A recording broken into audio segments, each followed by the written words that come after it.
Greetings and welcome to the 1-6 Scale Man Probably presents You Know What It Is. It's Monday night and it is Fun Day Monday, so you already know what the topic of discussion will be tonight, and that's all things comics, MCU, everything is going on in the comic universe. That is, this is your boy LR for the 1-6 Scale Man YouTube channel, proudly presenting, you know what it is, comic book talk with friends, Monday night, one of the dopest shows that you can actually find for just all things comic jargon back and forth as we go in on all the details, all the happenings that's in pop culture when it's concerning comics. So definitely so glad to have everybody here today.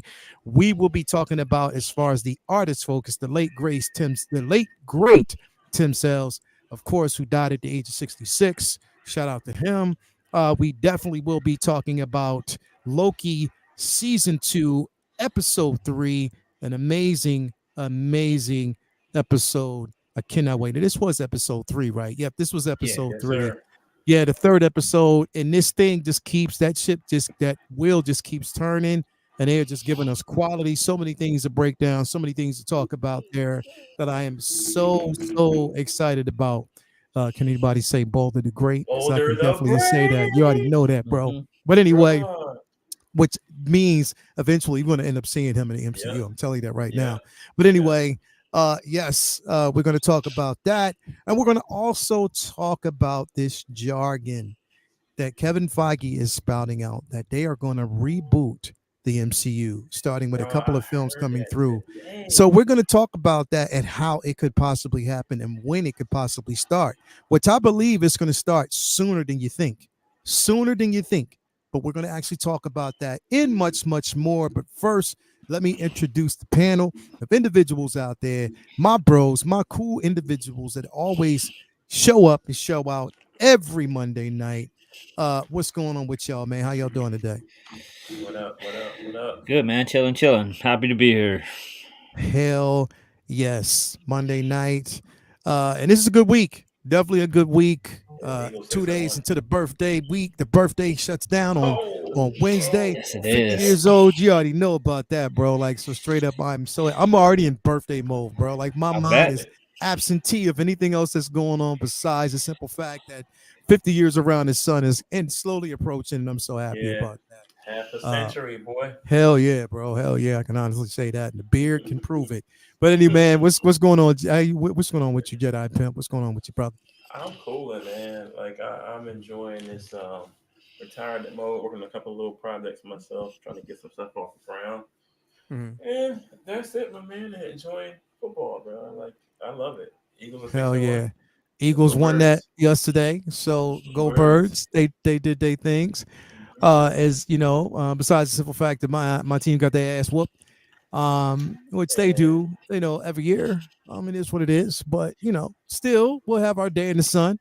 It ain't gonna be no time soon, especially what we have in the front office. But at the same time, it is what it is. So we'll definitely see how that's actually gonna go down. I'm so happy about that. But yeah, man, thank you for being here, brother. What's going on with you, V? What's going on with you all day, brother? Chilling, man. It's been a crazy month. I had some repairs around the house that I've been fighting this past couple weeks, and fighting with regular work, getting everything taken care of, getting to see a little bit of light at the end of the tunnel. Season's getting to closing point. Leaves will be here, and then it'll be time for a little winter break aside from snow. And other than that, just fighting. Keeping up with these Inktober's every day, my part-time job, and so just been turning those out and having fun with them. Got 8 more to go, so I'm light at the end of the tunnel for that too. And I'm setting the brush and the pen down for a minute, and man, it's like you still got some days left. We got like a week and a half. You got a couple more days left, bro. 8 days left, bro. Got 31 of these things. Got 23 in the tank, man. It's like, geez, yeah, man, it's a lot. But I can't complain, man. It's like it's fun, and I love coming up with crazy ideas, and it's a fun exercise, fun, fun little challenge for the old. You think and tank. Marvelous, dog. You and Marvelous, y'all in Yeah, Clover. she's I've been. enjoyed it, dog. Yeah, I was I'm about to hit telling her you. up and let her know. Like, I'm proud of her Yeah, keeping up with it because a lot of people yeah, do bro. it, and then by like in a week or two in, be like, yeah, like, all right, I tried, because it's a lot to do it every day. Like, it doesn't seem that big a deal, but even if you don't do super complex pieces, just Mhm. it becomes kind of like a chore. Like, it's something you got to do every day, and a lot of artists are like, if you're not a full time, that's not your regular job. Like, that's most people don't draw every single day to have a completed, finished, presentable product. So So that's was every day like a different kind of ink, like or a different way you try to do it, bro? Like yeah. it looks I try to keep myself complicated. entertained by like keeping it Yeah. different and interesting and different concepts, so that way I can just, Hmm. keep myself engaged. So, but that's part of the fun. You know what I mean? That's part of the fun because I feel like if I just did simple ones every day, like just to make sure I get them done, I don't think I would enjoy it as much. I like the As much fact as that you do.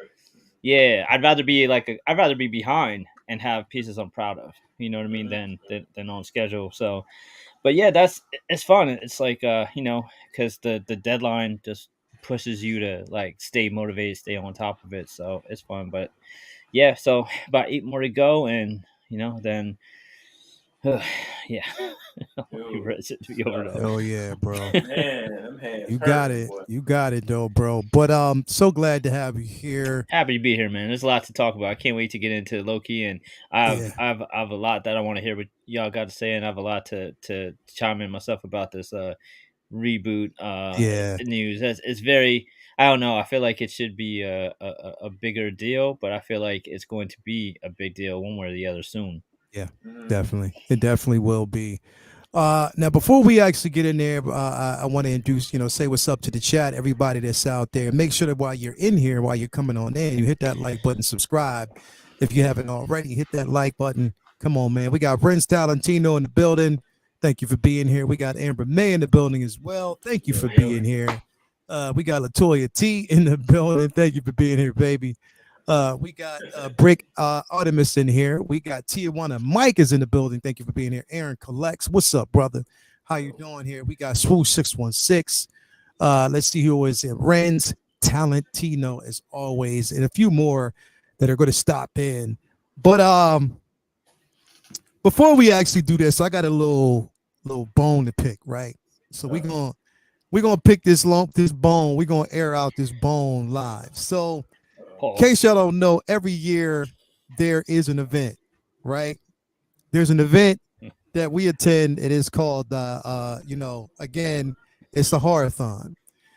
Vinny has the Yeah. Horathon at his house each and every year where everybody is basically invited. So we sit around and we enjoy all things comics, all things in the comic sphere, and or not comics, horror and horror in the horror fields. So he pulls some very abstract films, things that you haven't seen before, things that I've never seen before, Oh but man. some of the things that you've heard of that you wanted to see, and it's like, okay, this is going to be interesting. One of those films, okay, that I wanted to see, was Talk to Me.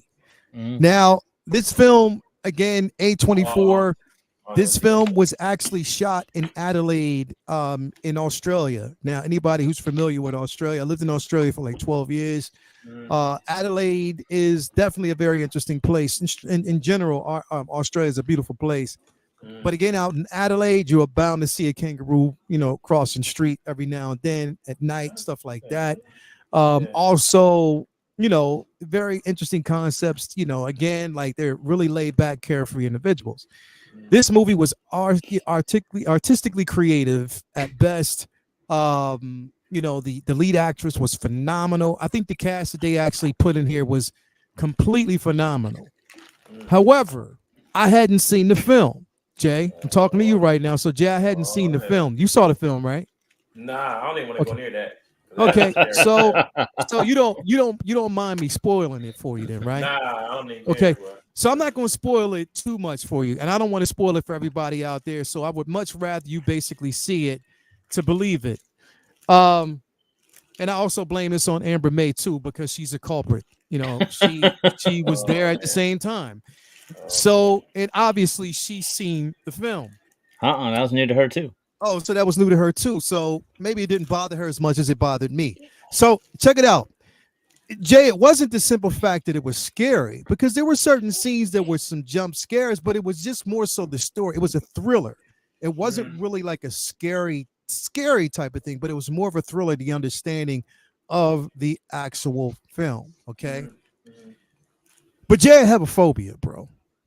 I have a very unique phobia, bro. And there's certain things that people know, and people who know me know this is the one thing in the world that I cannot stand, that I hate the most. I hate this more than anything in the world, bro. I really hate this. And to the point that my girl knows how much I hate this, right? This film has a lot to do with possession. It has a lot to do with welcoming spirits into the body itself, okay? In which they will make you do things unconsciously that you are not aware of. One of which this girl, right? Now, mind you, her best friend and her have dated the same guy.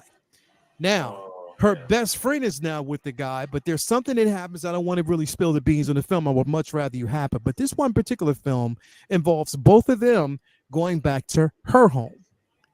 They're both asleep. She has this dream, which she thinks is a dream of her watching this demon or dead individual crawling across the floor to her ex. Mind you, her ex. Now, here's the thing, bro. The way they were asleep, number one, was a red flag to me because they were asleep the opposite way, right? Wait, head to toe? Head to Yeah, toe? because it was to be platonic. The opposite way, plutonic, right? So she was asleep at the other end near his fucking feet, right? Right near his fucking feet. Okay, so check this out, bro. She sees the demon. The demon crawls across the floor, right? While the demon crawls across the floor, happens to look at her ex's feet. So the demon starts sucking on her ex's feet, right? But check it out. It gets even better.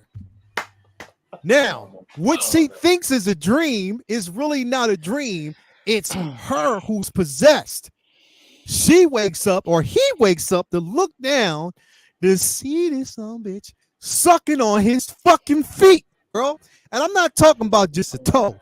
The whole fucking foot was in his mouth, in her mouth, the entire time. Now, Vinny knows I have a phobia about this shit. Vinny knows that I can't stand fucking feet, but he didn't say not one single word. And the only thing that he can say to me at this time was, yo, when I got your message that said you was on your way, I was like, oh shit, yes, he's coming.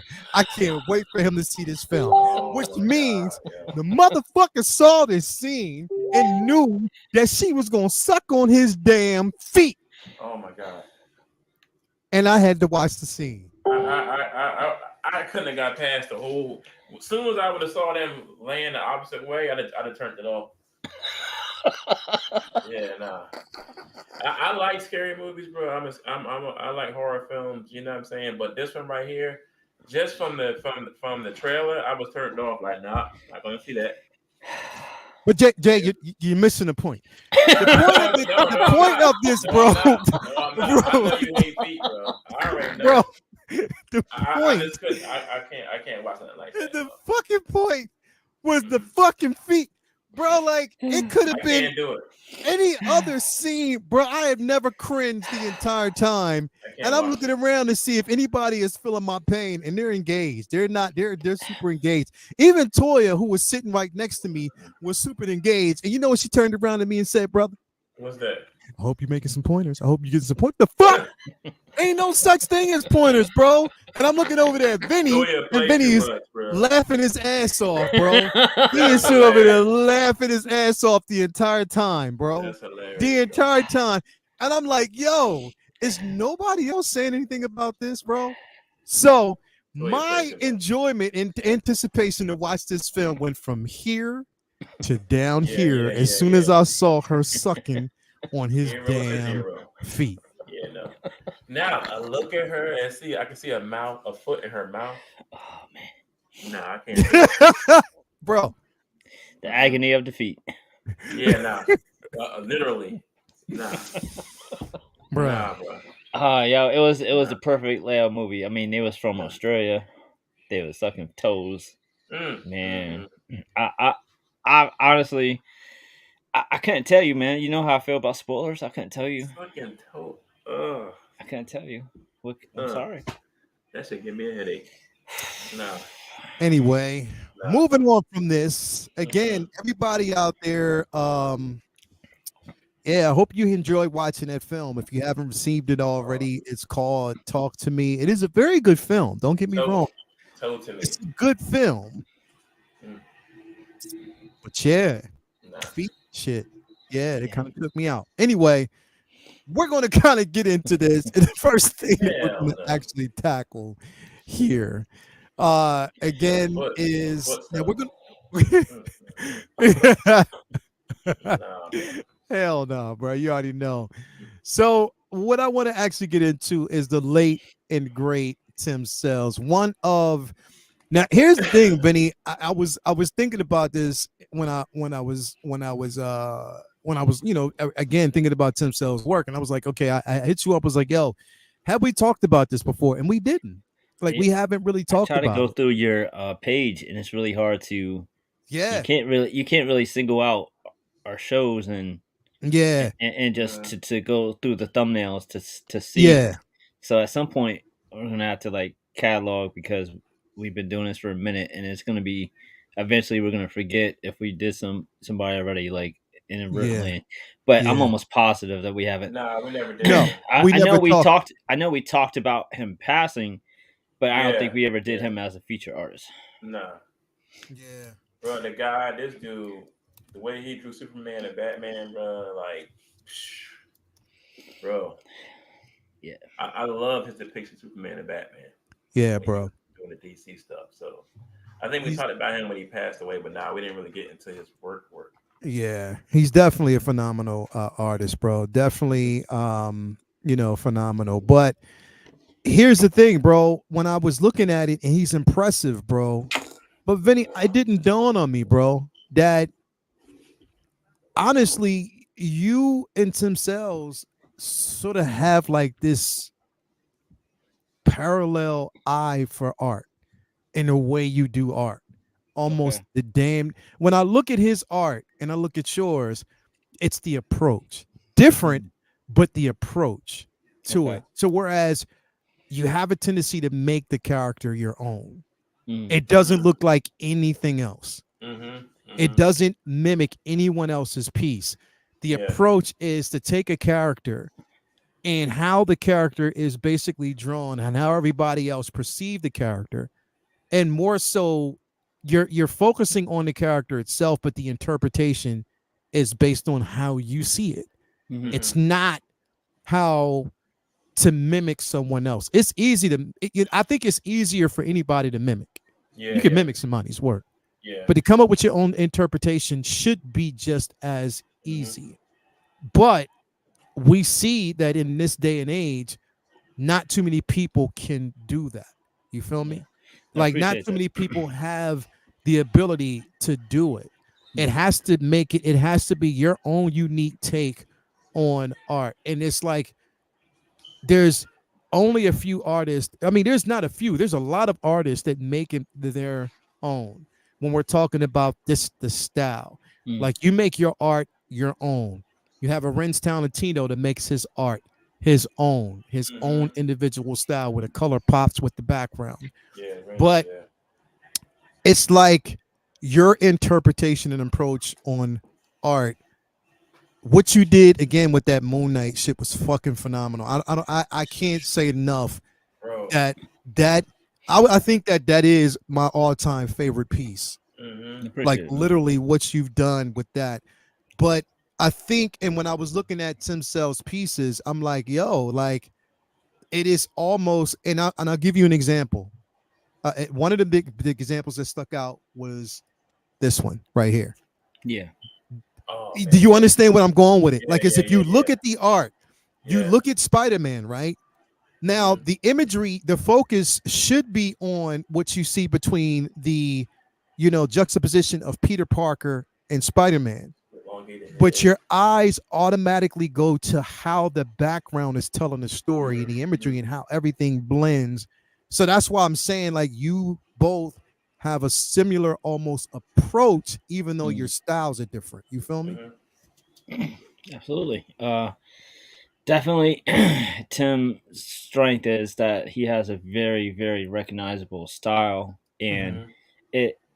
I think for most artists who draw a lot, or even who Look at this, man. consume a That's lot of great. comics, a lot of us can just look at a piece and be like, "That's Will Protasio. That's Jim Lee. That's George Perez. That's Gary Frank. That's Steve Dillon." And then just Mhm. from a glance, like you just know, Yeah. and that's there's some artists that is more outside the box than others where their style is more even more distinguishable than others. And I feel like Tim is definitely one of those people where you don't have to be uh, a seasoned reader or artist to be able to tell that there's something different about the way he approaches these characters and the way that he draws faces and the way that he Mm-hmm. draws bodies, that it's very, very very distinguishable as a different characteristic. I think what's um also like really cool about his style is that he I don't know, like there's a lot of artists who um don't do a lot of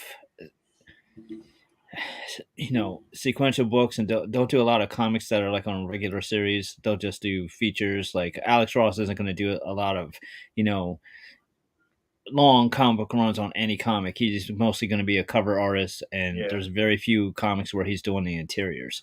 Mhm. And Sale doesn't do too many regular comics. He does Mhm. miniseries. Mhm. So that's basically his bread and butter. And every major character he's had, mostly with Jeff Loeb, a big run on that character, whether it be a 4 or 10, 13 arc, and it lets him just focus and keep to his style and just knock him out the park. But I love his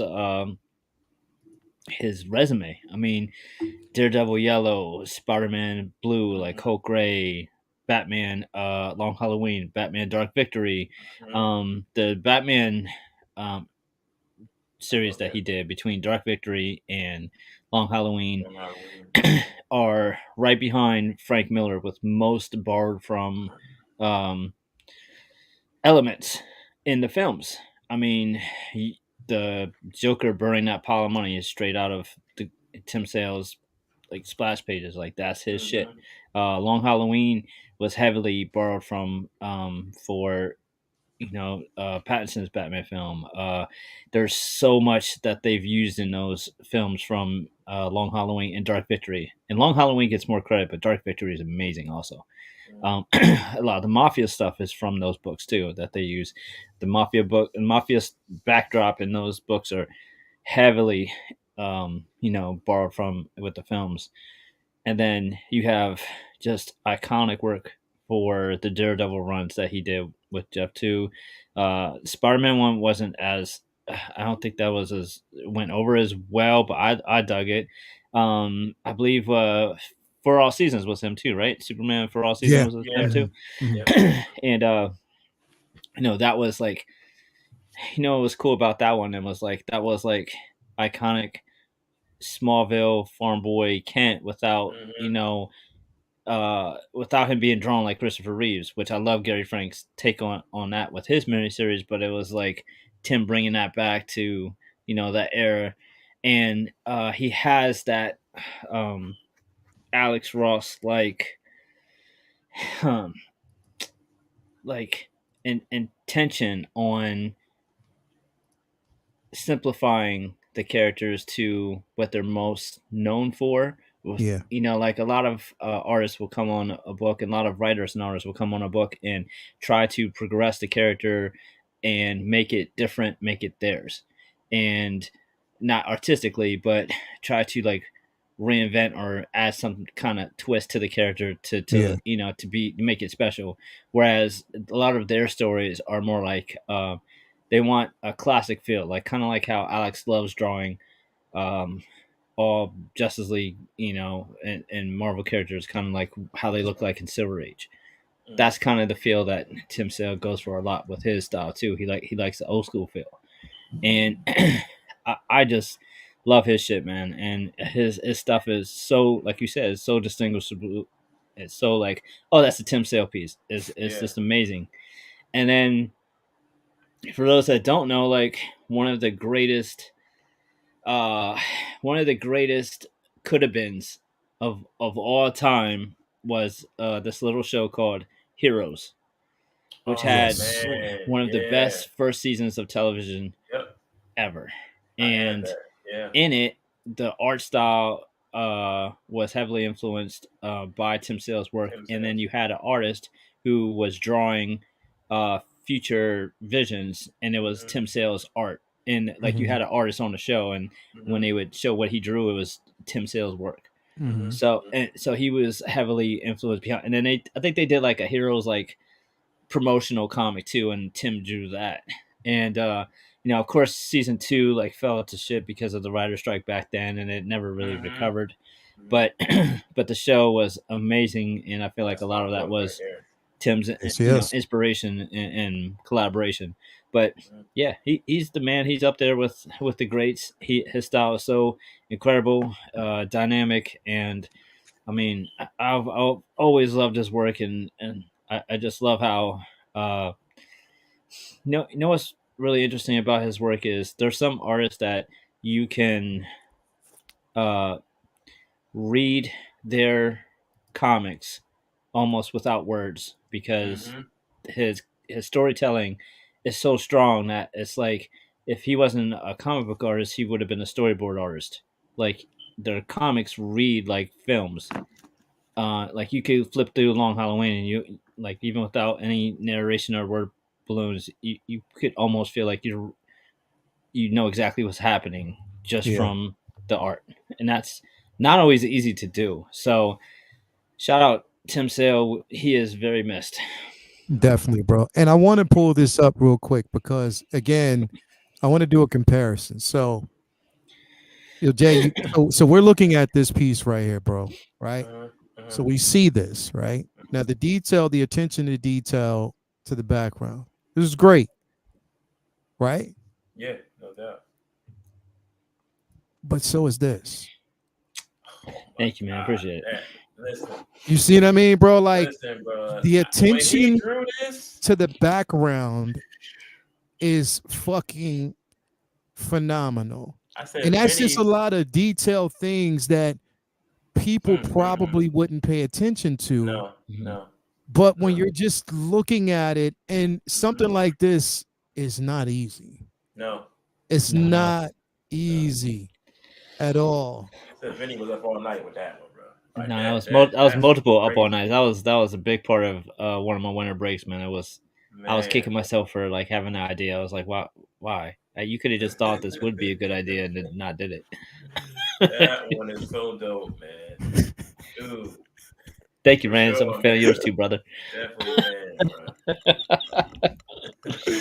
Hell yeah. And that's what I'm saying. Like when you see that, and of course, Jay, Thank you, like, Amber. when we're looking at these pieces, again, again, another Tim sent piece right here. This jump, I mean, Tim Sell Yeah. sent a piece right here. Mm-hmm. But bro, like just the detail, and I think it's just like just the shadowing on the cape, but he makes it his own Mm-hmm. thing, Yeah, and People that's absolutely. the beauty of it. people forget about that Batman Haunted Night. Yeah, Yeah. That's another one, though. That should have been like toe to toe with Long Halloween, man. That Haunted hmm Night is the truth. He yeah, really cut loose in that one with detail and the way he drew that bat suit and the shadows and yeah. everything. Like I love that book too, man. Hell yeah, bro. But again, it's the attention to detail, Mm-hmm. and I think that's what kind of brings it to life. even something like this. Hmm. I There it mean, is. There it is. very kind of you, brother. Thank you. Yeah, There it is. that was a fun one because How that about was you show that Miles picture that he drew? a. How about you show that one? You know what? I'm just saying. I'm just saying. You got Vinny's greatest hits. I'm looking for one. I'm just looking for Got you, brother. I got you, brother. But this, one.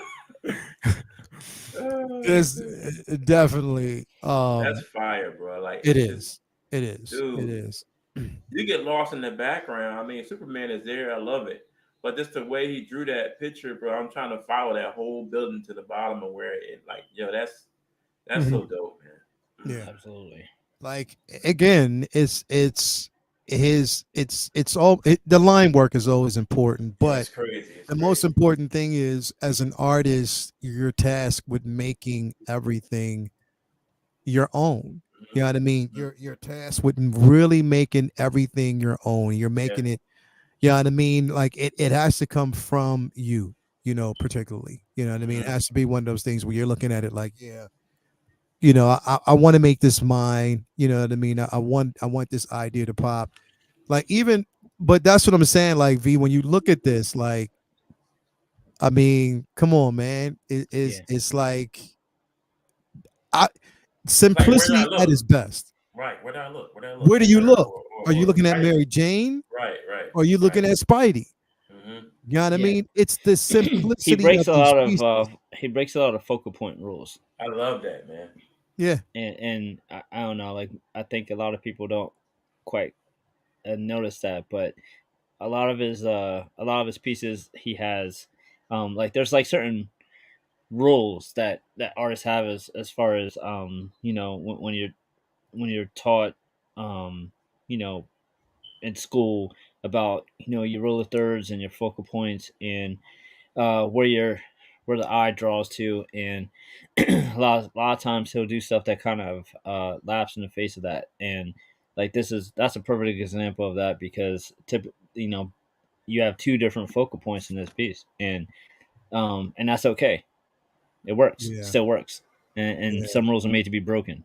So like Definitely. it's a super simple image with two very simple pieces, but the composition of it makes it complex and simple at the exact same time. Yeah. So he's very very unique. Everything about his style, because his style is not super complicated. There's not Yeah. it's not there's not a ton going on like a Stephen Platt or McFarlane, Hmm. or even Jim Lee piece, but it's about the composition and his arrangement of figures, of backdrops, everything, and that just makes it unique. So Yeah. It's like it's simplistic, but I think it feeds the senses as far as it makes you look for other parts of the page or the cover. Hmm. It's right, not just about like that main character of Spider-Man. Like you see Mary Jane in the background looking at you. You're looking at Spider-Man's dope pose. Like it's just he made simplicity like Yeah. tackle all the senses. Like you feel the picture. Like I love that, man. That's Yeah. how Two he. different focal points, but still balanced. Indeed, yep, Looney. Indeed. It's just so balanced because it's in juxtaposition but complements so much. Hmm. So yeah, man, shout out to the late, great Tim Sell, man. Like Rest in again, peace. um, will always be missed. It's the thing is like when we think about it, it's like a lot of artists that we have lost within the span of like 6 years, bro. Last 6 years Yeah, it's been has crazy. been crazy for like a lot of artists, bro. And again, um, yeah, shout out to Tim, man. Like love I love as artists when we get a chance to see a lot of artists the you know the differences, you know what I mean, just, and that's what I think what makes the best for an artist is like having those so unique differences between um to whereas no one person is alike, Hmm. everybody has their own style, yeah, you know what I mean, some styles better than others, um You know what I mean? But yeah, man, and completely incredible. So Yeah, man. definitely shout out to Tim Sales, and No you know what I doubt. mean. His legacy will continue to live on. So No 100%. doubt. moving on, we're going to move on to yes, we are going to talk about none other than Loki season 2, Older episode coming. 3, right? It's coming. So let me tell you, like, what I the thing is, the way the season is paced, pacing is always an issue, but then I mean, it's always the best thing, right? It's always one of the things where it's like, yo, they started out with a bang with this. First 2 episodes, dope. This Mm-hmm. episode I thought was so dope because of the information. Mm-hmm. But one of the things that I want to point out among anything else, bro, is that anybody, and this is just my opinion, anybody questioning how good Jonathan Majors is. Man, it bro. was it, it was the primary thing I took away from this episode that um Dude. we are witnessing a generational talent. Yeah, Yeah, man. And I don't throw that around very lightly. I don't Yeah. really think that there's um many actors who are super high revered that are always just like yeah, really live up to that hype at all times. And I could watch this motherfucker read the phone book, yo. He's Yeah. captivating as hell. Like Yeah. hmm this rumor that I don't have any idea if it's true about um when he went in to read for Kang and it impressed them so much that they wanted to build a phase around him and do the Kang Dynasty stuff as opposed to it just being one film. I don't know if that's true, but I absolutely believe it because yeah, if he was going to be a one shot villain and he came in and gave any of the performances, because no matter what you feel about Quantum Mania or anything that they've done, absolutely none of that is his fault. Yeah. It's all writing and propped up direction, bro. Yeah, by his Yeah. talent. yeah, So I can't imagine them hearing him read for any of the roles that we've seen for Kang so far and not being mhm, like, uh, here's our golden goose. Like yeah, this is the guy. Like But yeah, so I don't know. Put him in a bubble for the next 3 to 5 years, 3 to 5 years, however long it takes to get through this phase. Protect mm-hmm. him at all costs. Don't let him go out. Lock him in the room. I don't know what you Mm-hmm. gotta do, but Mm-hmm. I want to see. I can't get enough of watching this dude act. He's phenomenal, just yeah, absolutely phenomenal, Dude. and we're going to get to see basically uh, so many different versions of the same human being, yeah, and so different yet Mm-hmm. still have that same core soul, if you will. Like yeah, it's different. Each of the Mm-hmm. characters are different, but they still feel connected. That I can't same really put my drive. finger on the hows and whys of it, but he knows what he's yeah, doing yeah, clearly. And I'm sitting there watching him play yet another version of the same person Mm-hmm. and thinking like, yo, this I was speechless. It's just so incredibly Mm-hmm. amazing, and I'm just so glad that he has this opportunity to share his talent with us because Mm-hmm. it's Mm-hmm. phenomenal. Jonathan Majors is fucking amazing. Dude. bro. it- Here's the thing, like, so we got He Who Remains, right? Hmm. Mm-hmm. We So got game. that particular character was so believable and captivating as soon as we saw him on screen Yep. that it was an unpredictable individual, whereas you didn't know what his angle was. And you Mm-hmm. still don't because it sounded good, but it's like, is he telling the truth? Or he knows because only he knows which the complex, it makes the character that much more complex. The complexity of that character, it's like, because you're trying to figure out is if he is actually trying to preserve the multiverse by letting us know that we need to stop the variances of himself to Mm-hmm. protect it, or if there's a plan, or if there's, and we know he has a plan. We see Kang in Ant-Man and the Wasp, which was completely different from that Yes. character, more menacing Mm-hmm. Yep. and dangerously menacing at that particular Diabolical. point. But Mm-hmm. even at the same time, in the very beginning, very manipulative and got to a certain aspect. No, say what you will about the film and where it was, but the aspect and how he portrayed Kane was definitely believable, and it could go somewhere. Hopefully, they change that outcome of how it ended, and we get that version of Kane Mm-hmm. back. Mm-hmm. Then we get Victor Timely, who Yeah. is an amalgamation of just so much of, again, with the speech impediment, the Mm-hmm. mannerisms, Mm-hmm. it's like the innocence in an individual who's also in survival mode. Yeah. So he's manipulating certain things. He's a con man, but at the same time, it's survival mode because, Mm-hmm. and he's extremely intelligent, but he is all he has for Yeah. the time being. You know what I mean? It is so well placed that Yeah. every variant that you get from this individual is not the same. Yep. We know they're tied, but they're not the same at all. And we see that, and it is on display. Now, that's not to take away from Tom Hiddleston. It's not to basically take away from anyone else whose acting prowess is on display. But again, you have to understand that if you have Jonathan Majors in a scene or in an episode, people are going to be drawn to him.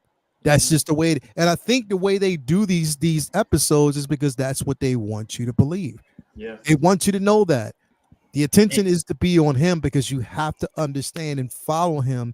He's like the breadcrumbs. When Mm-hmm. of course they said, when Mobius said follow the breadcrumbs, Yeah. he's the breadcrumbs the entire time because you have to follow each iteration of this character to really understand the story and where they're going. And Mm-hmm.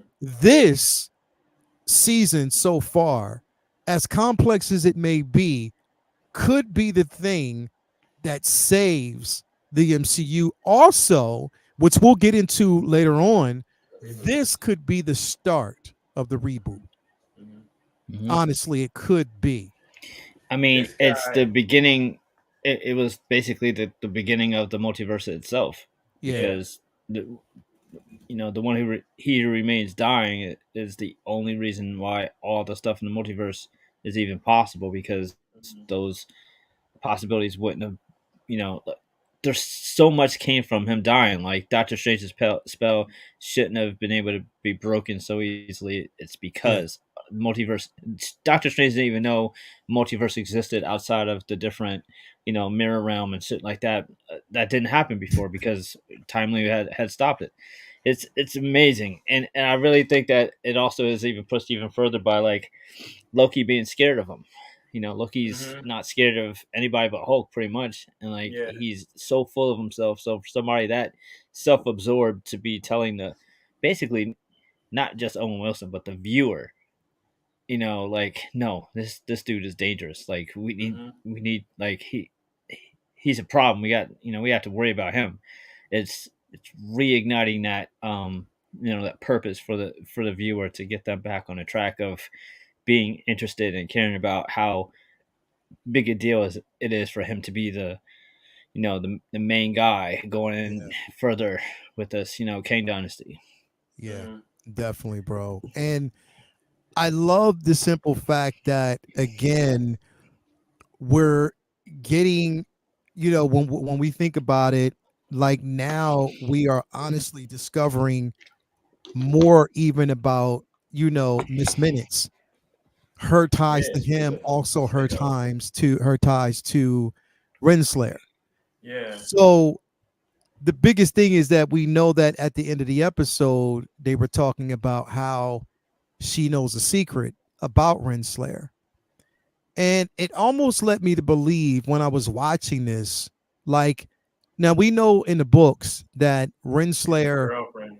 is basically his love interest. Mm-hmm. We know that every time one is killed off, he runs into another one in the timeline. He tries to preserve and save her because of his attachment to her. Yeah. But then she always has a tendency to distance herself from him. You know what I mean? So we know that that's there. And it almost feels like Miss Minutes is an iteration, pretty much a reimagination of a reimagining of Renslayer. That was the companionship that he had because she wasn't around. You know what I mean? It sort of feels like that, but it's like, yo, so many clues, like so many things, that we were actually getting. And it was this one scene, y'all, that I wanted to actually pull up here. Um, let me see. Let me see here. I'm gonna pull this up because it was something that said that honestly, I think Mobius, when he said this, he wasn't only saying this to himself, but he was speaking as if he was also speaking from the way we interpreted it as well. Because watching this show, right? And I want to bring this up, this scene. Watching this particular show and them looking at the totems, looking at Thor, looking at Odin, And Boulder. and then looking at Boulder the Great, right? Mm-hmm. You almost forgot that Loki is a god. Yeah. Yeah. That's how good this show is it Yeah. makes you sort of forget that he is a god. He's powerful, one of the most powerful, a very powerful god, but it made you forget almost because you're following the story so much in detail that you forget. And then when Mobius says that to him, you're like, I almost forget that you're one of them, that you're you're one of them. that you're one of them. You almost just basically, and it's like, damn, when I think about it, it's like, yo, I did too. Yeah. I literally did too. Now, Vinny, I'm gonna ask you something.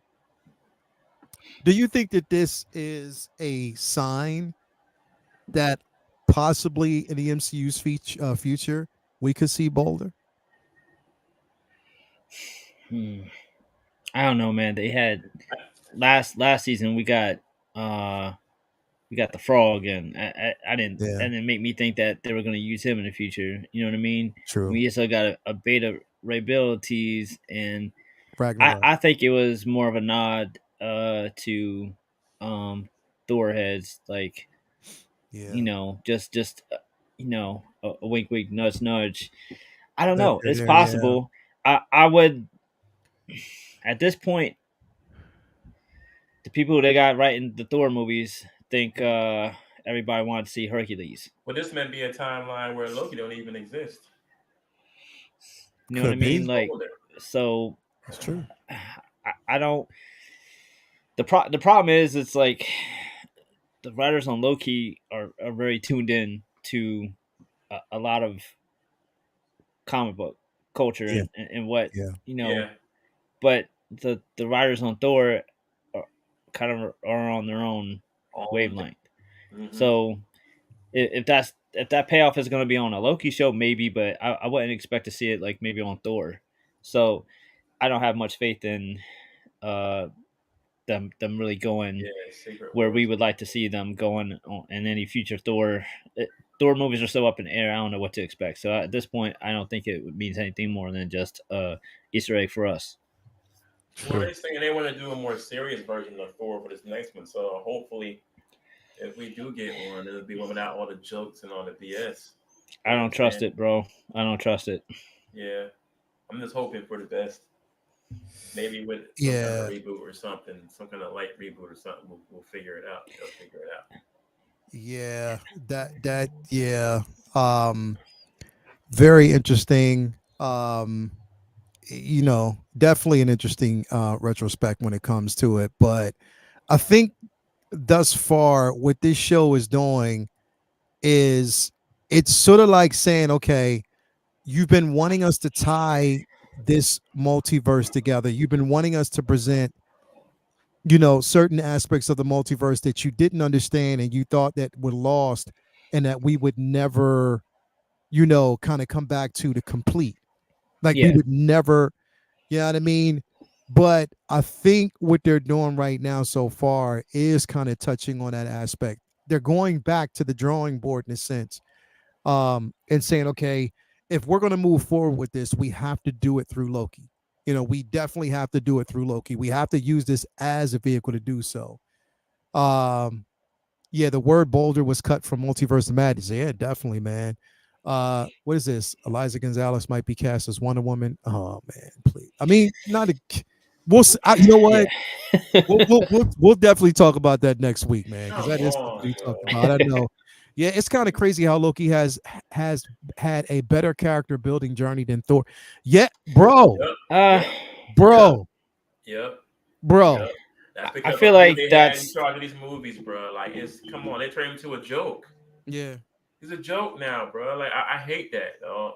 yeah, yeah, mm, yeah. that's tough because it's easy to say considering Loki's such a great show, but I don't know that I would really say, and as much as it's crazy to say, I disagree with that. I think that Thor's had an amazing character building. It's just he's had a really the last movie just left a really bad taste in everyone's mouth. I mean, if you look at Last what he two went through movies. in Thor, what he went through in Dark Road, what he went through in Infinity War, and what he went through in Endgame, that's a lot of fucking character building. And Thor is one of the underpowered um, characters that we bitched about not being more powerful, and he's absolutely leveled up and went through tons of trauma and had a hell of a journey that Loki's had a lot too, but I wouldn't say that they didn't really do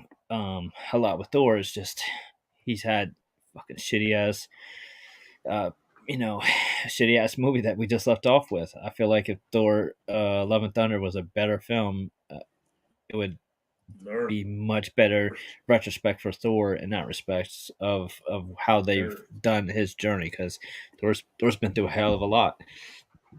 But I don't know where they go forward with the Thor films because they tried serious and it didn't make money, and they tried funny and it made truckloads of money, and then they tried funnier and it bombed. So I don't know if I don't know if they know they're gonna. I feel like they're gonna be gun shy on four. Like, okay, well, what do you?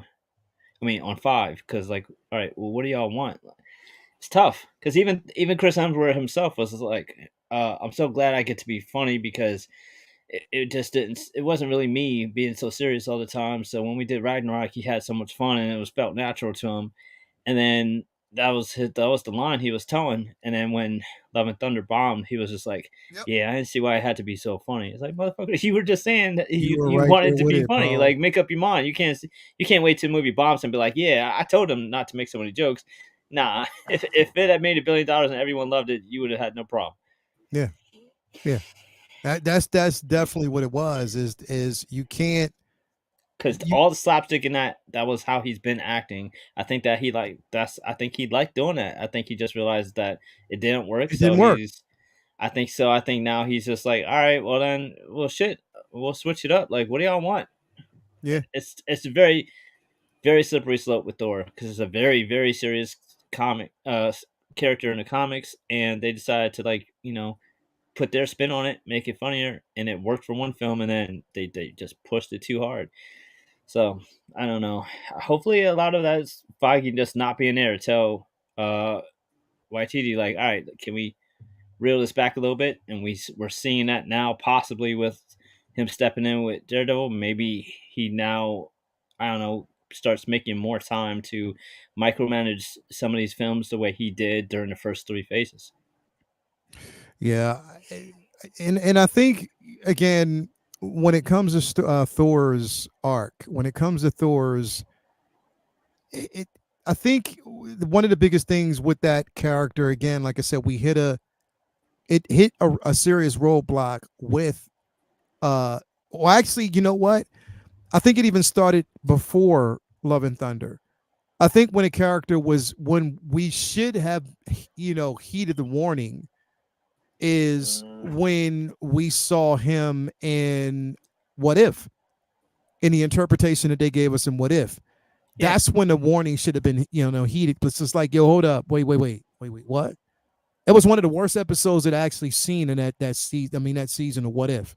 I And was I'm like, yo, sure that's you thought that was terrible. going to be like one of the hits of this season, Yeah, and it's like it's tough. I yeah, mean, yeah, it's definitely one of those. I don't envy Marvel's position on that because you have younger fans like kids. I'm sure do love that version of Thor, and I'm sure you have you know, casual fans and girls who watch Thor just because he's handsome and don't give a shit what's going on that like that version of Thor. But you have, you know, girl and boy hardcore comic fans and yeah, or just serious movie fans who are watching, those movies feeling like, okay, a little bit silly, a little bit of jokes, cool. But when it's just nonstop.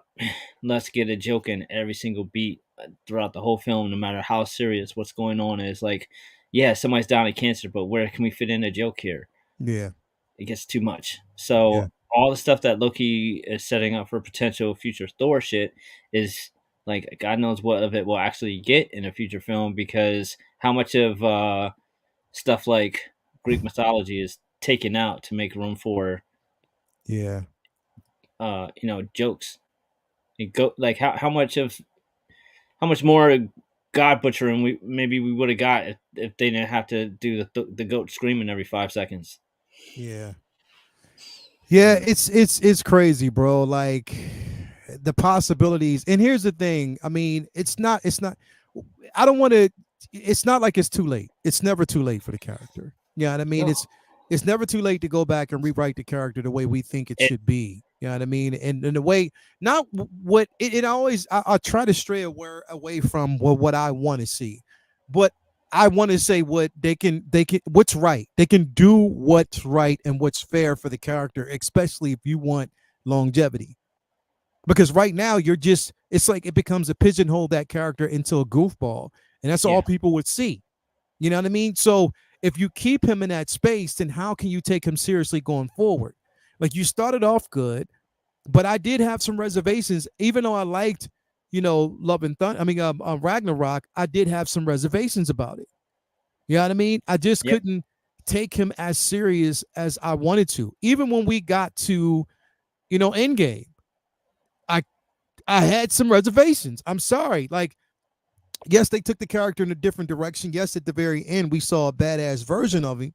hmm But even before then, bro, it's just like you're breaking this character down, which the expected buildup is to see him in his glory or to see him, even if it's not in his glory, but see him at least working on getting back, which we saw it. But then you make him a goofball, bro. yeah, Like that's, and again, and I don't want to go on a tangent when it comes to that character, but when we're comparing that to Loki, I think Loki is more so where he needs to be as a character. To whereas even now that we see this shift in his character, you still know he can't be trusted. You still yeah. know that there are certain aspects of this character that cannot be trusted at all. The funny thing is it's pretty much. I mean, a lot of people have always loved Loki and really love the show, but for me, I've had a problem with Loki for the past 10 years, and I've talked to you about that many times Yeah, after a lot of the films, and I feel like we're just now getting to the Loki that I've been waiting to see.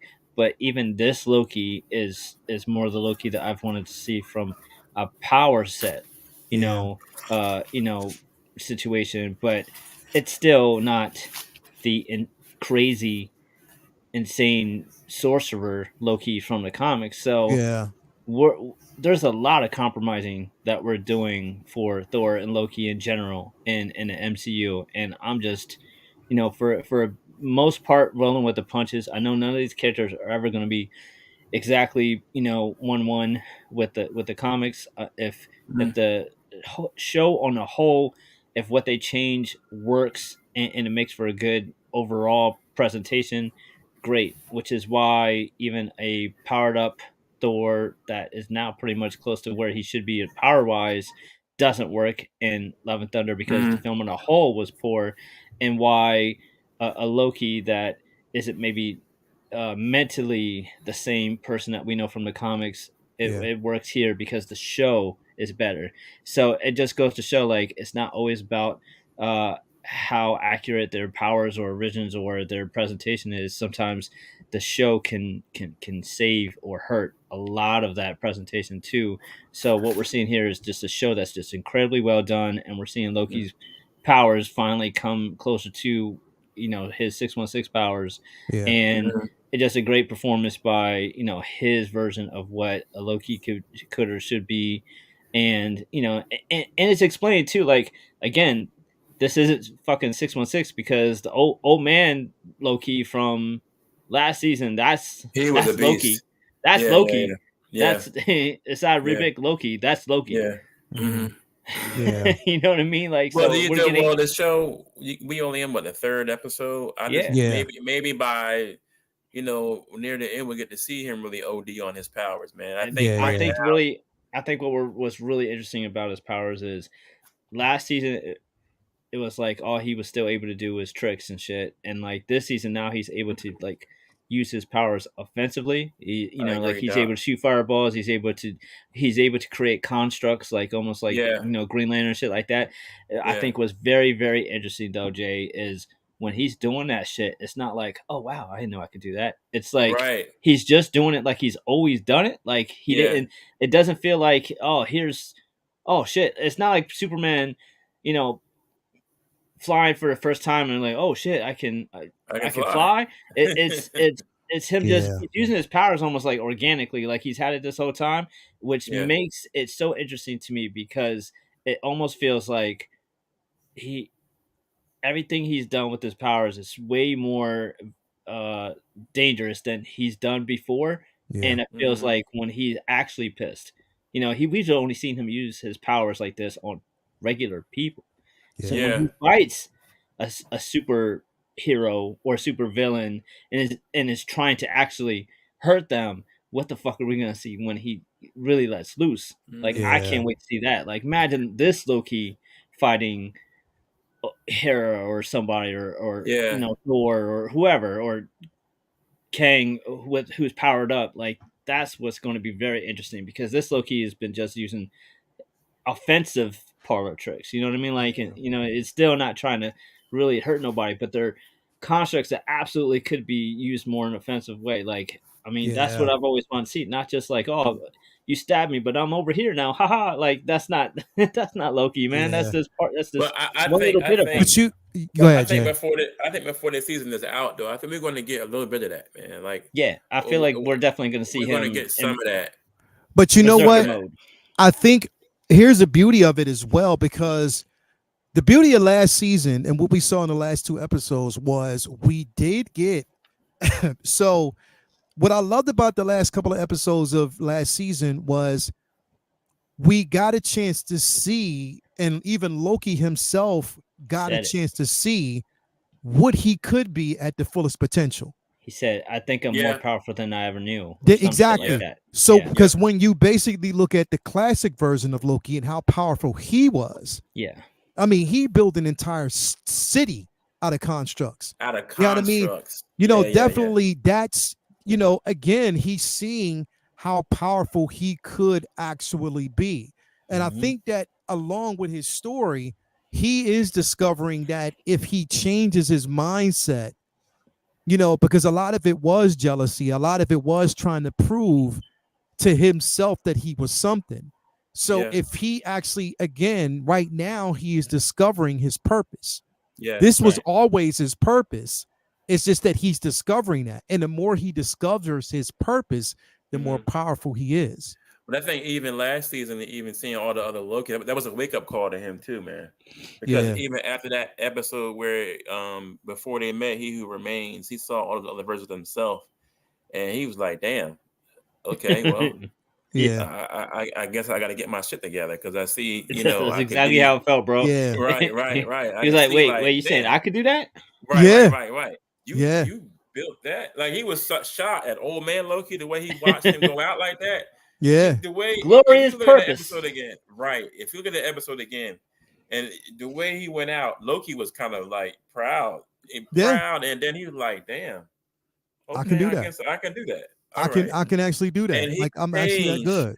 from that moment on. He changed to what we have now is Loki too. Yeah. You know what I'm saying? So Yeah. this is, I think with this with this new season, we're going to see more of him going in beast mode at some point because Yeah.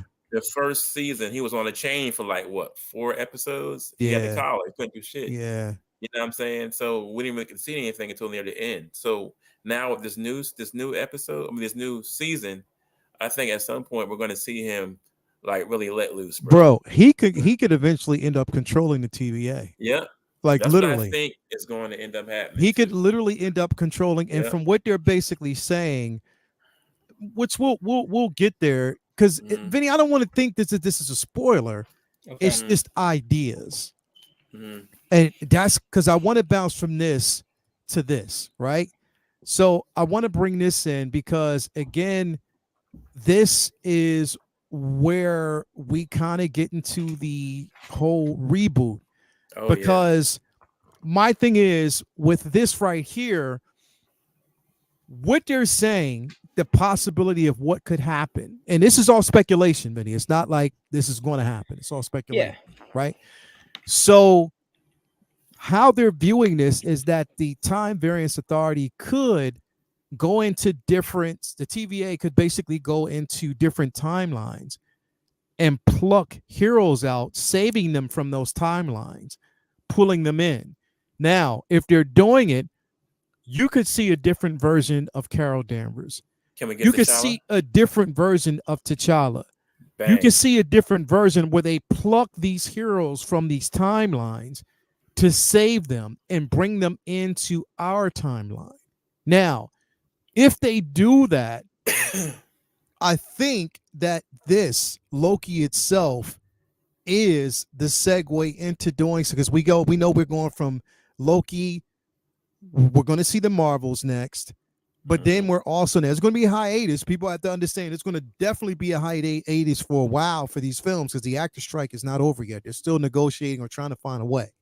So there's going to be a hiatus, but it does give them time to write. But we know that the focus now is definitely going to be on, you know what I mean, the reboot and rebranding the MCU a certain way. So, Vinny, if you could see this happening, right? When we're talking about the reboot, we're talking about how the MCU can change. Do you think at all that it is possible for this to happen? And do you think it could be seamless or something that is going to take more time than what they can even imagine based on where we are right? And the biggest question is, in your opinion, do you think a reboot is needed? We've talked about this for years because I remember one of the first ideas that I used to like want to see for getting the X-Men and the Fantastic Four in is Thanos using the Reality Stone and fucking with the multiverse and shit like that. And then they started with the multiverse saga, and everyone, it wasn't an original thought by me, but everyone who knows anything about the multiverse was like, okay, there's your loophole to get the mutants in here and Fantastic Four in here without the huge elephant in the room of the mutants just all of a sudden showing up now in the MCU doesn't make sense because the mutants have like a backlog of mutants that were there even before. Like when mutants were introduced in '63, there was already mutants that had been there on Earth for centuries, like Apocalypse and Namor and et cetera, et cetera. So to just like have them like in 2026 or whatever, like a mutant just be discovered, that makes no sense because it would be like, well, where the fuck has Professor X been all this time? Cyclops, blah blah blah, all these people. And then if you did that, even if you did do that, then it would take forever to ramp up all these other mutants that you want to bring in, when I'm sure they don't want to take the time to slowly introduce all these mutants over. I mean, because think about how long it was from First Class to Wolverine's debut. Like, they want to be able to manipulate that to do whatever they want. So Mhm. multiverse is a perfect a perfect way to cheat. And of course, multiverse is the ultimate cheat code loophole for replacing actors who have either died or left to go do other films. Because Chadwick Boseman is obviously a huge, uh, Big not hole, to man. not to like be insensitive, but it's a huge like storytelling problem for them to solve. And that is not going to be the only time that ever happens. So DC and other studios who have tried comic book films have never ran as long as Marvel, and it's almost impossible to avoid building up a character over a long period of time without worrying about the actor either dying, wanting to go make other movies and being tired of making those movies, or wanting more money than they're willing to spend, et cetera, et cetera, et cetera. Human beings cause problems for, like all kinds of problems that you can't control. So you're going to need, if you have just a Superman franchise or a Batman franchise that that DC did for a while, they rebooted every 5 years. So like it didn't really matter if like when Superman died, it wasn't the end of the world because it wasn't something that was a shared Mhm. huge universe that they had to replace. Like they just rebooted the whole franchise, but their whole franchise was just one character. You can't reboot the whole Marvel franchise because Chadwick died. So you had to recast, and somehow that wasn't an option for them. But if it was an option, the easy way to do it is this world is dying because of an incursion. So we go and help them out, and oh, we can't help them out. The world's going to die no matter what. So, hey, you guys who are left, come with us back to to whatever universe MCU is. And one of those people can be Black Panther. One of those people could be Iron Man. One of those people could be Steve Rogers. It's a very, very common sense solution to these things, because I think that MCU not having Captain, Steve Rogers and Tony Stark and T'Challa is a problem. It doesn't mean I want to see a new Tony Stark in every single film, but I want him to be somewhere in that world. And I feel like if Robert Downey Jr. dying and they get an Iron Man from another universe, I don't think that takes away from his death, because that character still died. You're just getting another Iron Man in here. And comic fans are used to people dying and then coming back and keeping it going. So I think their responsibility should be to the IP and not to the actor. And we still want to see T'Challa films. We still want to see Iron Man, in at least in, you know, as part of other films, even if they don't make more films starring some other actor that they bring in from another multiverse. But I think the tricky part is, I think it should be a soft reboot to fill those holes. Mhm. Like I don't want to see a new Scott Lang. I don't think we need to see a new Yeah. Kamala Khan. I don't think they need to replace Spectrum. I don't think they need to replace Loki. You know what I mean? Like I don't think they need to do a across the board. I think they can just spot fill, use multiverse to cheat and like plug in where they need to. And Yeah. I feel like if that's their plan, then cool. And they can also do it to change out characters who they feel like uh they have a better plan for, and to bring in new ones. I just don't want it to be a hard reboot where everything starts over again. Like Yeah. I don't want to see Iron Man in Afghanistan again, building armor again for the first. I don't want to see a new origin story Iron Man. I don't want to see Steve Rogers taking the sort of serum. I don't want to see all this shit all over again. I just want them to plug in a new one. That makes perfectly good sense, bro. And I know this is something that you wanted too. That's why I Yeah, kind of put this up. I know this is something that you want. Bendu he's the man. window. Yeah, go I ahead, think bro. he'd be perfect, man. I Yeah. think he'd be perfect. I'm really sick of people telling me he's too short, because if I'm supposed to be okay with a 6'5" Wolverine, you could be okay with a 6 foot Black Panther. It's okay. Like it's How tall is he, bro? I don't know. He might not be 6 foot, but I think he could get away with looking 6 foot. He's probably Yeah, like 5'10", 5'11". yeah. But I mean, he's only been filmed as actual, regular dude. He's never been a superhero before. They would probably hide that shit. You know what I Yeah, mean? definitely. Bendu Windu said a poll time. So I did put a poll up in a Facebook group because I wanted to basically see, where people are sitting. What side are they sitting on?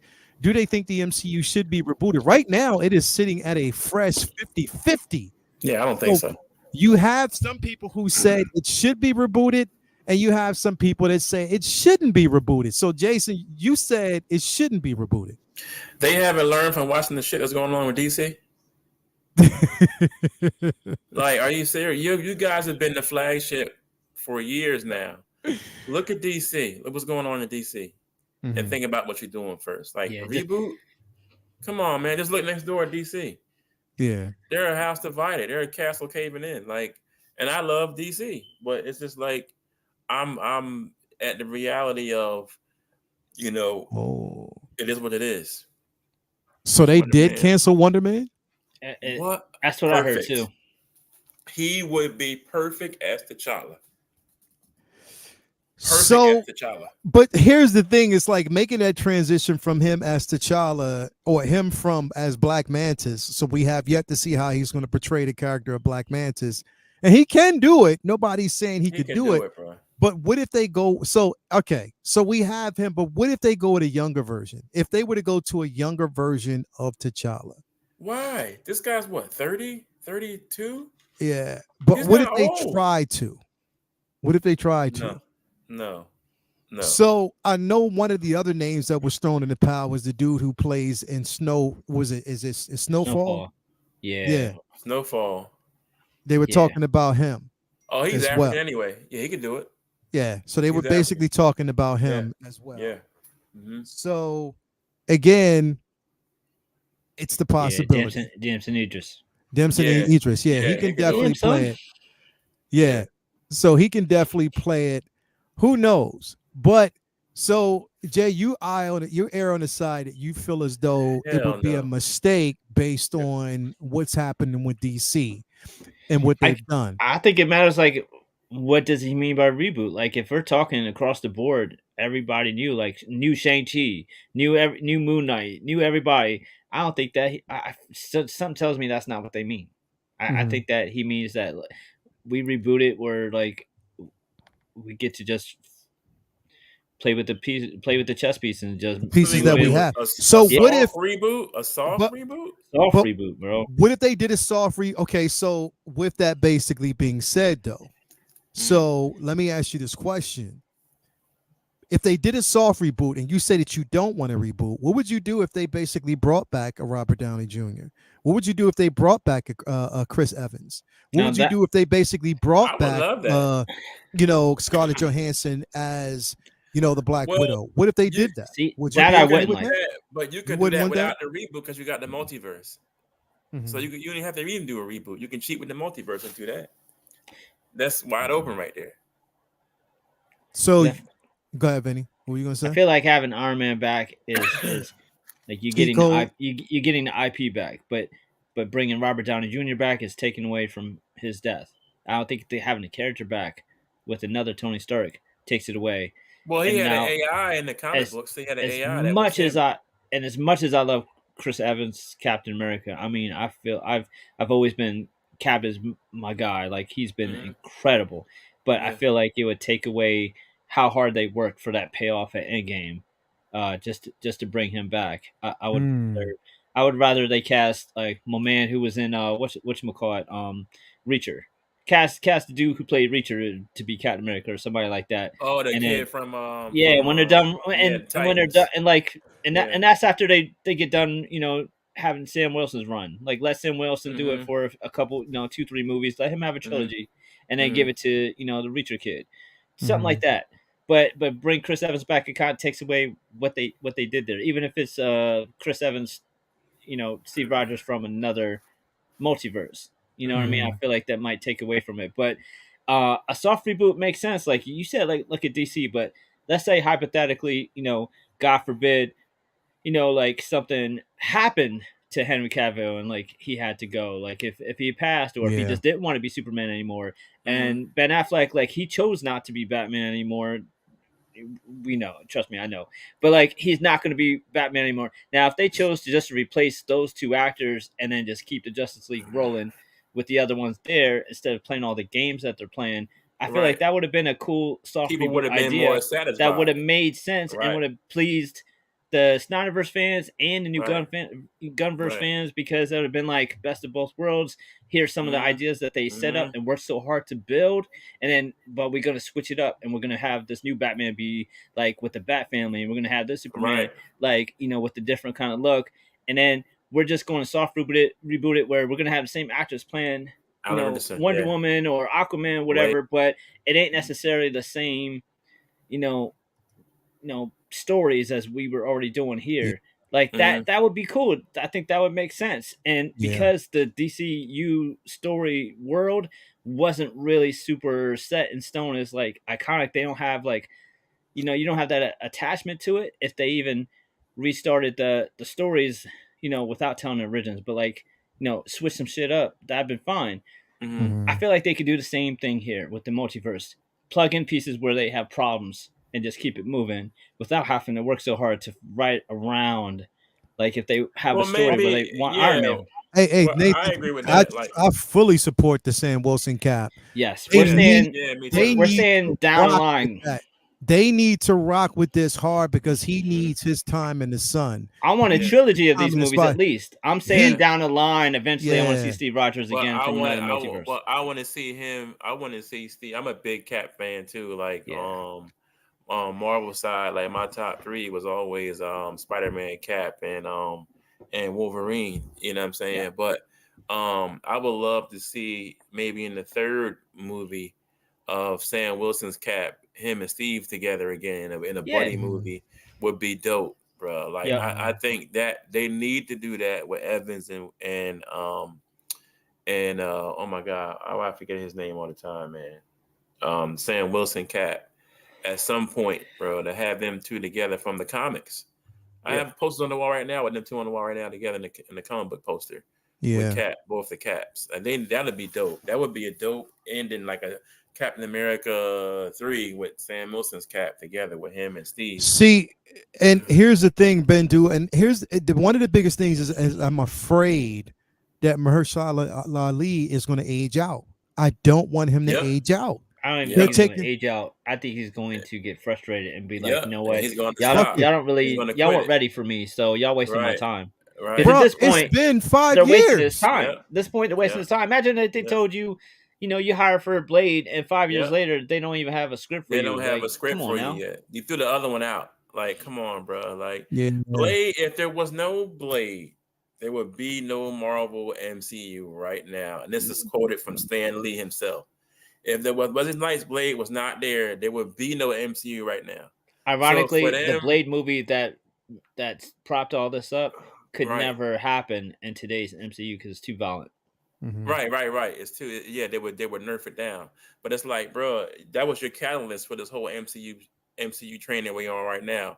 So it's taking y'all 5 years to come up with a script for one of the characters that put you back on the map. Like, that's ridiculous, bro. It's crazy because I think what's hurting right now, everybody, I mean, what's hurting pretty much every studio at this particular moment is the strike. Is the writer's I mean, not the writer's strike, but the actor's strike. True, but that shit was fucked way before the strike. It was, but here's the thing. They did basically find writers. They found writers, and it was a script that was being developed. And it was supposed to go in production earlier on before the strike took place, and it didn't happen. So now my thing is it's going to suffer because now we're talking about the reboot. Now we're talking about if you see what happened with Daredevil, they completely scrapped that idea and said, you know what, fuck that. Whatever we saw, whatever was shot didn't work. Okay, yes, we're throwing money away, but we'd rather go back and reboot, do it the right way, give you something that we know you're going to love, and just rock with it that way. You know what I mean? And I think how bad that shit had to have been to scrap 5 episodes. They weren't trying to go through a DC Batgirl situation, bro. Man, they threw that shit in the trash. I'm talking. That had to be probably millions of dollars. Listen, man, They should just do something similar to net. I know everybody hate to hear that from. Do something similar to what Netflix did. Netflix Daredevil was a smash hit. It was a hit. Yeah. Every season, the joint got better and better and better. Why not Yeah. do something? You don't have to do the same thing. Because I know Disney, quote unquote, you can have all the violence, whatever, whatever. But something similar, not even, just on the level of that, and you will have a great show. You already see what the Netflix formula was for it. Like, why not Yeah. do something on the level of Yeah. that? Also, like I feel like they didn't really know what they wanted to do with Blade. Like, there's absolutely no reason he should have been involved in a fucking Eternals movie. He had done shit to do with the At Eternals, all. and At they didn't all. even have to worry about streaming him, like fitting him into the universe. Blade, if no one else in the whole MCU makes sense for a standalone film, it would be Blade. Like, that is the perfect dude to just do a standalone street level. Like, he don't have to like have team up with everybody. It's Blade, just let him rock. Have Right. if it's a hit, then team him up with Moon Knight or some fucking body later down the line. You could have just Exactly. had Yeah. a simple, Blade in New York movie without have. You could have had the Avengers on the TV in the background somewhere. Like, you didn't have to involve him with Black Knight and the Eternals and all that shit. Like, Blade in an Eternals movie is still just doesn't make no fucking sense at all. Baffled me Zero at the sense. end. Yeah, It bro. made no sense. Definitely, bro. I mean, again, I'm for look, here's the thing, bro. I'm for a soft reboot, where they're rebooting the actual stories in the sense that, okay, if you're pulling certain characters, as long as it's at this point, bro, I'm focusing more on the writing. The writing has to be Hmm. up to par. So here's my question: What if it is? What if it's a? What if it's a world building reboot? Meaning, okay, so maybe like Brie Larson's still there, Nick Fury's still Mhm. there, blah blah blah blah blah. But we're now in a universe in which mutants have always been here. Fantastic Four has already been Right. here, and Right. maybe some of the other stories that happened also happened, but they Also also happened. happened in a world where mutants existed, but they just didn't want any part of these fights. Like, they just were I minding their fucking business. To Hmm. Yeah. explain why, because all right, even if you use the multiverse to pick and pull, certain characters in that you want to use that you wouldn't have set up, it'd be kind of hard to, like, what are you gonna do? Pull all the mutants in and then have them have no history here on their, on MCU's Earth, like. So maybe their reboot is also, you know, will fuck with the time in history where mutants were always here and some shit like that. But the other stories, happened.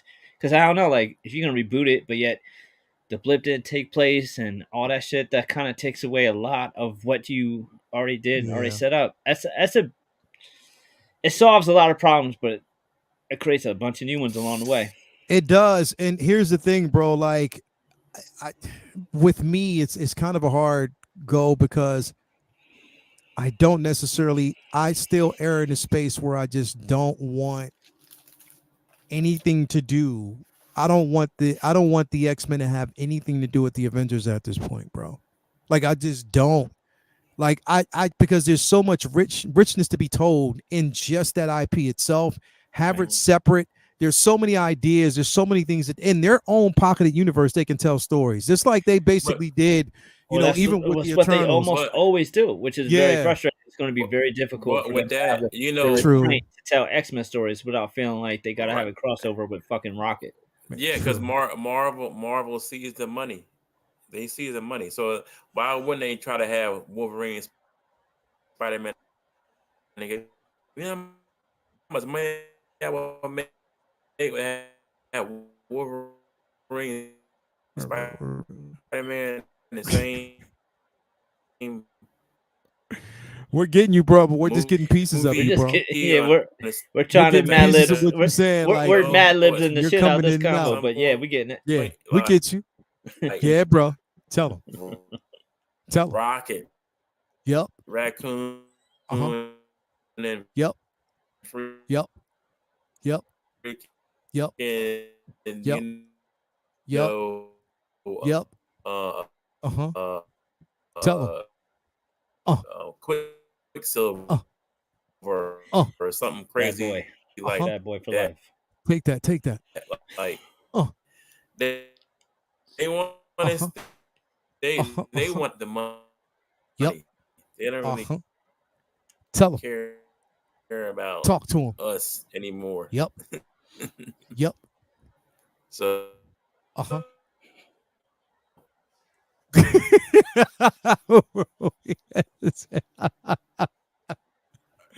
J bro, it dipped out.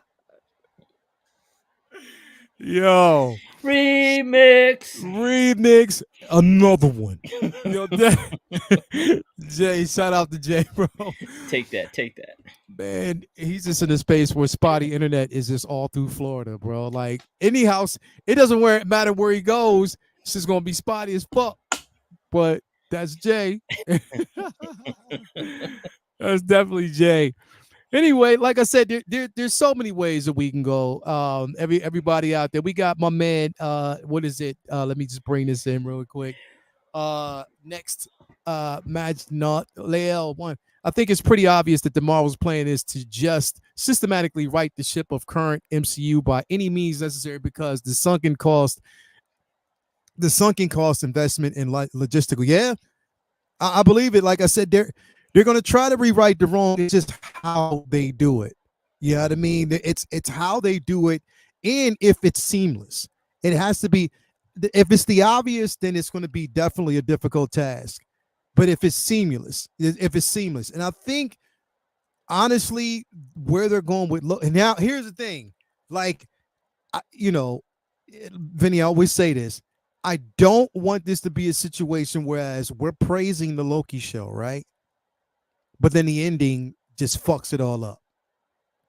Well, that's why I've been cool with being so up on the Loki show because I love the way it ended the first season, Yeah, and uh, it was so unique. And then they didn't drop the ball at the end. The not ending at was all. fire. Not at all. And it was Not at fire. all. And like that's been the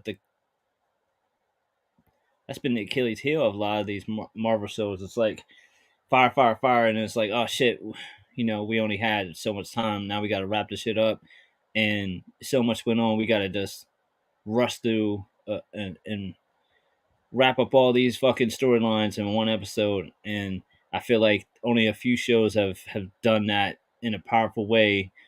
You know, WandaVision and a few others have done it, like knocked it out of the park on their finales, and I feel like Loki was one of those that did it and had their finale mean something to Yeah. the world in general, not just their show. So I'm confident for a show.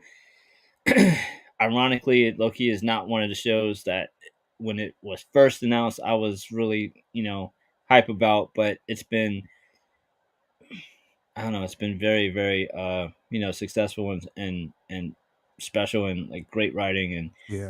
it's been one of the best things since since Phase 4. So Yeah. I've definitely been digging it. Yeah. Hell yeah. Jay, we got you back, bro. We Got you we back. I don't we know were what happened, bro. we was remixing the conversation the entire That's right. I time. was like, what? Yeah. It was a remix, bro.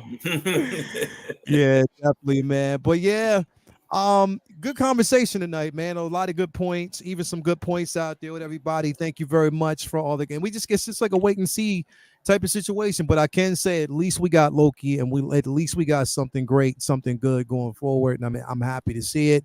We just got to wait and see. And I think that, and again, there's always happy accidents. There's always situations that can always make up for what's to come and make a positive out of the negative. You know what I mean? And the positive out of the negative is the simple fact that we do have time for them to go back and retool some things and get it right while we're dealing with the strike. So it is mainly a wait and see type of situation. So again, let's just wait and see. But anyway, man, it was a good discussion tonight. Great conversation all around, man. Thank you guys for basically being there. Everybody out in the chat who have been participating. Remember, be back here next Monday. We will have more conversations just like this.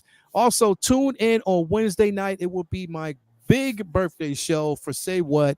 I So gotta come definitely on tune there. in and make sure that you actually do that. It's going to be an exciting show. Who knows what we're going to talk about? If there's going to be a release tonight, we'll know. We'll see, but we'll talk about it most definitely. But thank you guys for being here today. It is going to definitely be on point. I cannot wait for Thursday, Loki episode 4. Let's go. Mm-hmm. But anyway, and also I do next week want to talk about Gen V as well. I'm caught up. I can't wait to get into it. We have Yo, to talk about Gen V next week. So yeah, we will talk that about show's not getting only this crazy. Loki, but Mm-hmm. we will also talk about Gen V. So let's go. We will still talk as I'm telling you. Whew, that show, Continental, that show, that show. Continental's another one. And Continental Yeah, too. I finished that. I That was good. You finished it? I haven't Mm-hmm. finished it yet. So I got to Yeah, it was definitely good. finish that as well. But Yeah. we will talk about that amongst others. So definitely thank you guys for being here. Jay, what you got going on, brother?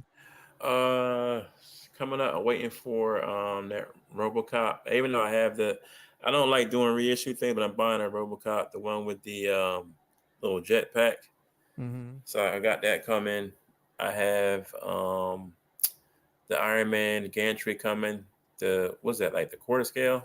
I Yeah, think. yeah. And got one more piece coming. I got 3 of them coming. I think. Are you getting the Iron Man 3? The I mean the Mark 3?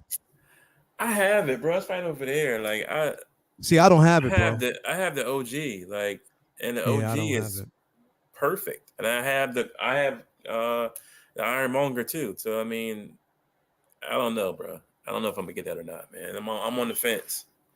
If I Yeah. do get it, I'm gonna just sell the OG. That's what I'm gonna do. Hell yeah, man. I So got to get it because it is that. I mean, I never had it, and it looks incredible. So it's definitely, dope. It's yeah, dope. yeah, definitely to have that standing next to the Mark One War Machine. I'm all in Mm-hmm. on that, definitely, Yeah, it's man. But dope. yeah, bro, thank you for being here, Vinny. No What's doubt. going on with you, bro? What's going on next, man?